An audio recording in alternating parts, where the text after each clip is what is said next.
어제 국내 코로나19 신규 확진자가 2,248명 발생해서 나흘째 2,000명대를 기록했습니다. 정부는 단계적 일상회복 전환에 따른 확진자 증가에 대비해서 수도권에 병상 확보 행정명령을 내리고 대비에 들어갔는데요. 오늘 자세한 내용은 백순영 가톨릭대 의대 명예교수와 함께 짚어봅니다. 어서 오세요. 네, 안녕하세요. 예. 단계적 일상회복으로 돌입한 이후에 지금 첫 주말인데 최근 들어서 계속해서 2,000명대 확진자가 발생을 하고 있습니다. 확진자뿐만이 문제가 아니라 이러면서 중환자 그리고 사망자 수도 늘고 있잖아요. 지금 상황은 어떻게 진단하세요? 예, 지금 2,248명, 어제보다는 96명이 줄었지만 4일째 2,000명대고요. 한 주간의 평균을 보면 하루 평균 확진자가 이번 주에는 2,153명이 나와서 이전 주에 1,738명보다 415명이 많아서 이게 확실한 증가 추세인 건 맞습니다.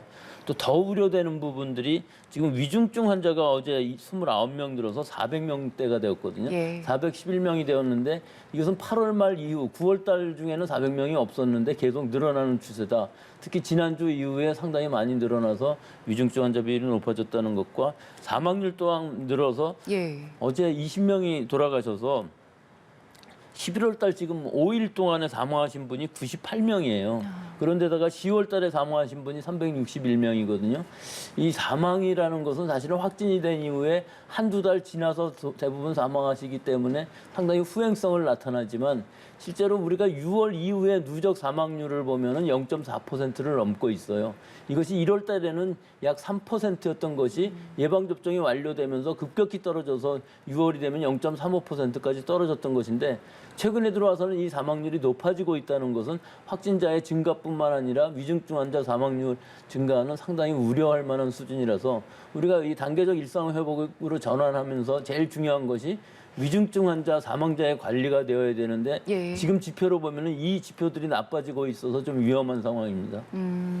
지금 말씀해 주신 대로 사망자 수가 계속해서 늘고 있잖아요. 이런 현상이 일시적인 걸까요? 아니면 계속해서 늘어날까요? 글쎄요, 이건 일시적일 수도 있습니다. 즉 예방접종률이 많이 늘어나고 또 추가 접종이 계속되고 또 우리 자연적으로 감염되시면서 점점 면역력이 높아져서 우리 국민들이 한 90% 이상 면역력을 획득한다면 사망률도 많이 줄 수 있습니다만은 지금은 상황이 그렇지는 않죠.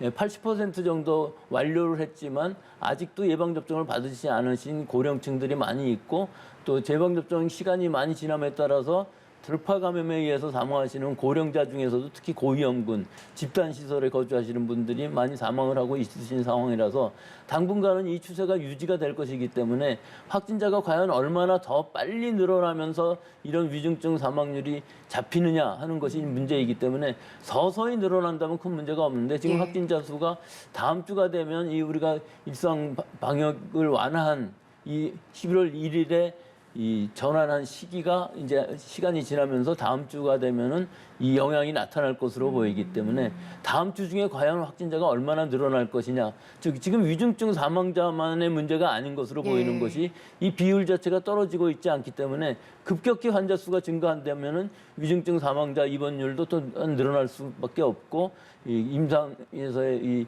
병원의 이 병상 가동률이 높아질 수밖에 없는 상황이기 때문에 지금 현재 상황은 상당히 우려되는 부분이 있는 상황이라고 볼 수 있겠습니다. 현실이 되면 안 되겠습니다만 지금 많은 전문가들이 다음 주 확진자 규모 한 5,000명까지 늘어날 수도 있을 것이다 이런 예측을 내놓기도 하더라고요. 그런데 이 정도로 가더라도 정부에서는 일상회복을 멈추지 않겠다고 밝히고 있잖아요. 그런데 이 상황에서 뭐 사망자나 위중증 환자가 계속해서 몇 배로 지금보다 늘어나게 된다면 조치가 필요하지 않겠습니까? 사실 뭐 다음 주에 당장 5,000명 나온다 그렇게 예상하기는 좀 어려운 부분은 분명히 있지만 방역이 완화된 만큼 우리가 단계적 일상회복에서 단계적이라는 데에서 좀 상당히 좀 많이 푸른 기분은 들기는 합니다만은 다음 주에 예를 들어서 한 3,000명 정도 이렇게 올라간다고 해도 충분히 대응은 가능할 것으로 보이는데 특히 문제가 되는 것이 지금 서울 수도권에 있어서의 병상 가동률이 굉장히 높아지고 있거든요. 왜 그러냐면 80% 이상이 서울 수도권에서 발생하고 있기 때문에 상당히 의료체제 또 역학조사에 부담이 갈 수밖에 없는 상황이라서 아마 이 서울 수도권에 지금 행정명령을 내린 것도 이 병상 확보를 선제적으로 확보하기 위한 하나의 방편이라고 볼 수가 있는데 이 명령만 갖고서 바로 병상이 비는 것은 아니기 때문에 즉 뭐 중환자실이라든지 이런 것들을 비워놓고서 환자를 기다릴 수는 없는 상황이기 때문에 상당히 시간이 걸려서 이렇게 선제적으로 행정명령을 하는 것은 꼭 필요하다고는 봅니다만은 인력 배치라든지 장비라든지 이런 것들을 다 준비하는데 상당히 많은 시간이 걸리기 때문에 네. 너무 급격히 빠르게 확진자가 수가 증가하고 또 중환자 수가 늘어나면서 사망자 수가 늘어난다면 상당히 부담이 될 것으로 지금은 우려가 되고 있습니다. 예.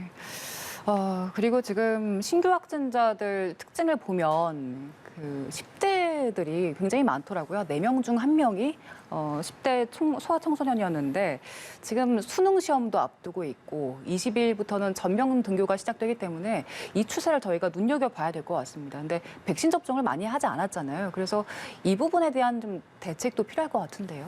이거는 뭐 전 세계적인 현상이죠. 코로나19의 경우에 있어서는 사실 10대 이하에 있어서는 감염되어도 경증으로 끝나고 위중증으로 가는 가능성은 거의 없고 사실은 사망자는 한 명도 없습니다. 우리나라에서는. 그런 반면에 이제 해외 사례들을 보면은 이 유행이 커지면 커질수록 예방접종을 하지 못한 청소년층에서 감염이 늘어나는 것은 당연한 얘기죠.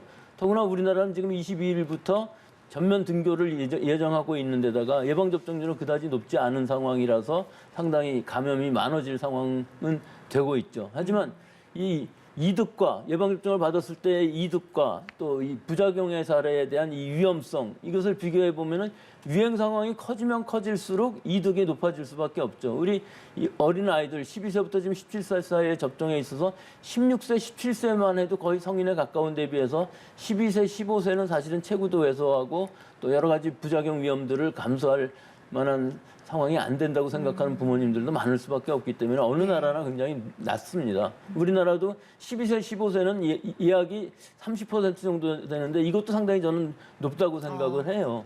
하지만 지금 상황에서 보면은 예방접종을 이 소아 청소년층에서 많이 받는 이득이 분명히 더 많이 생기고 있는 것으로 보여요. 네. 즉 어린아이들이 감염되었을 때 그 위험성, 여러 가지 부작용 사례라든지 성장기에 감염이 되었을 때 과연 어떤 영향이 나타날지 아직도 확실치가 않고 이 강력한 부작용 사례들, 장기간의 부작용 사례들이 후유증 사례들이 있기 때문에 또 백신 패스라는 개념이 아니라 할지라도 자가격리 같은 것들을 많이 면제받을 수 있거든요. 접촉했을 때.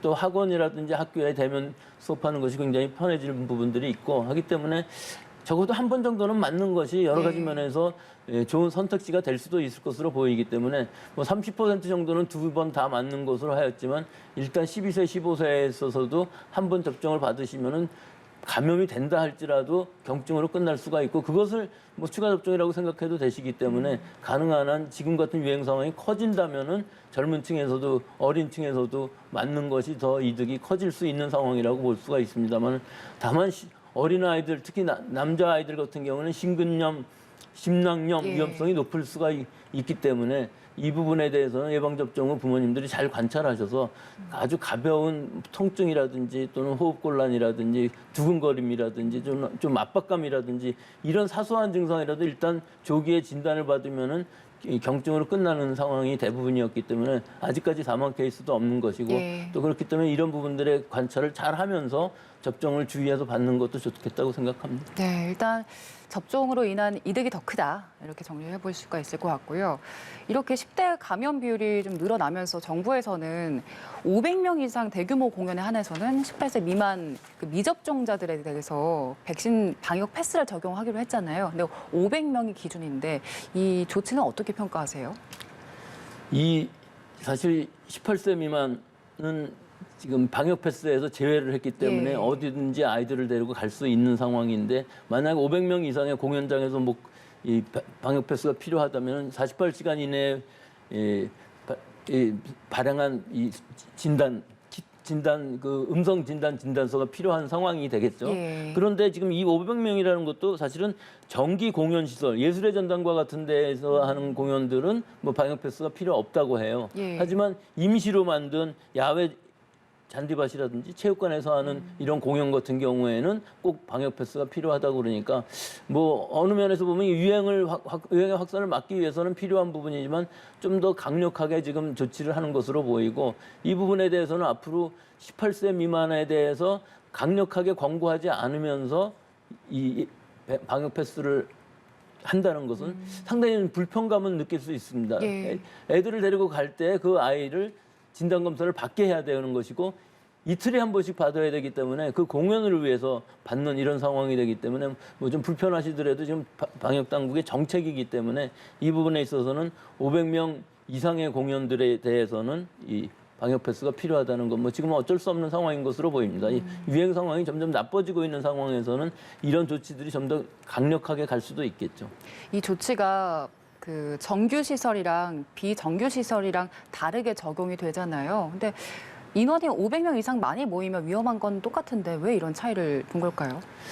오히려 비정규 시설인 경우에 있어서는 방역 이 수칙을 지키는데 굉장히 어려운 여러 가지 시설이나 인원이나 이런 조치들이 미흡한 부분이 있다고 생각을 해서 이렇게 결정을 한 것으로 보이고요. 예를 들어서 큰 공연장에서 제대로 된 시설 안에서 거리두기라든지 또는 마스크 쓰기라든지 이런 것들을 확실하게 지키면서 예. 실내 공간에서 환기도 또 잘 되는 시설일 수밖에 없는 상황인데 비해서 이 공연장 시설로 되어 있지 않은 곳, 예를 들어 체육관 같은 곳에서의 대규모 인원이 모여서 공연을 하면서 사실은 이 공연에 아마 정부 방역 당국의 목표는 그런 것 같습니다. 그런 데서 청소년들이 굉장히 함성을 지르면서 같이 뛰면서 몇 시간 동안 장시간 접촉을 한다면은 이 청소년들 사이에 있어서의 감염도 사실은 유행의 확산에 있어서는 큰 역할을 할 수밖에 없기 때문에 이런 부분들은 어느 정도 제한을 가하는 것으로 보입니다. 네.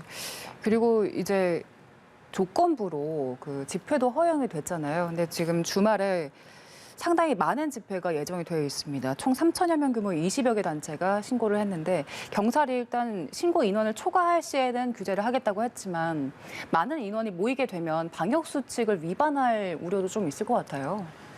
이게 또 무슨 공연장이나 뭐 이런 데랑 다른 점은 집회라는 특성이 뭘 주장하기 위해서 함성을 지르면서 장시간 같이 이동을 하게 되는데 이 야외에서의 집회 요 자체뿐만 아니라 그 집회 전후에 여러 가지 식사를 한다든지 예. 같이 같이 모여서 얘기를 한다든지 하는 것이기 때문에 거의 대부분 하루 종일 같이 있는 상황들이 되거든요. 그래서 뭐 여러 번 이런 집회에 의해서 이 감염이 일어났던 집단 발생이 일어났던 일들이 있기 때문에 지금도 지금의 방역 수칙을 보면은 500명 이하가 집회를 할 수가 있지만 이 숫자를 넘어가는 인원들이 마스크를 벗고 함성을 지른다든가 하는 이런 것들을 잘 막아야만 되는 것이고 방역 당국에서도 이런 부분들을 철저하게 지켜서 집회를 하도록 시위를 하도록 하고 지금 하고 있기 때문에 우리 국민들도 집회가 지금 허용된 것만 해도 지금 방역이 예. 굉장히 완화된 것이기 때문에 특히 500명 정도라는 것도 상당히 많은 숫자거든요.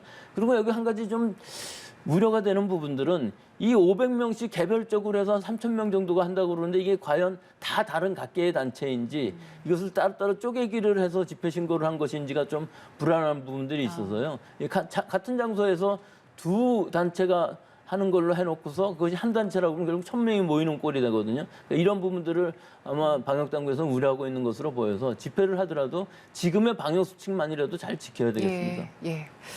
그리고 해외 상황을 좀 볼 텐데 외국 사례 보면 일상 회복을 우리보다 먼저 한 나라들 많잖아요. 근데 반드시 한두 달 내로 확진자들이 막 급증하는 모습들이 보였습니다. 지금 유럽 각국에서 확진자가 급증해가지고 독일에서는 재봉쇄 우려까지 나오고 있더라고요. 우리도 이런 해외 사례를 좀 참고를 해야 될 것 같습니다.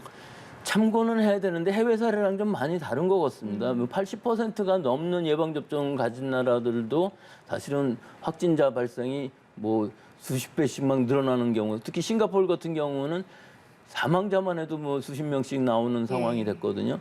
결국 5,000명이라는 숫자가 나오는 우리보다 한 10분의 1 정도의 수준이기 때문에 우리로 치면 5만 명이나 나오는 상황인데 이런 여러 나라들의 사례를 보면은 사실은 싱가포르를 제외하고는 다른 나라들은 마스크 쓰기라든지 또는 방역 패스라든지 이런 것들을 이제 해제하면서 이런 상황이 나온 것 같은데 우리나라의 경우도 지금 완화는 했습니다만 사실은 마스크 쓰기 같은 건 전혀 완화하고 있지 않거든요.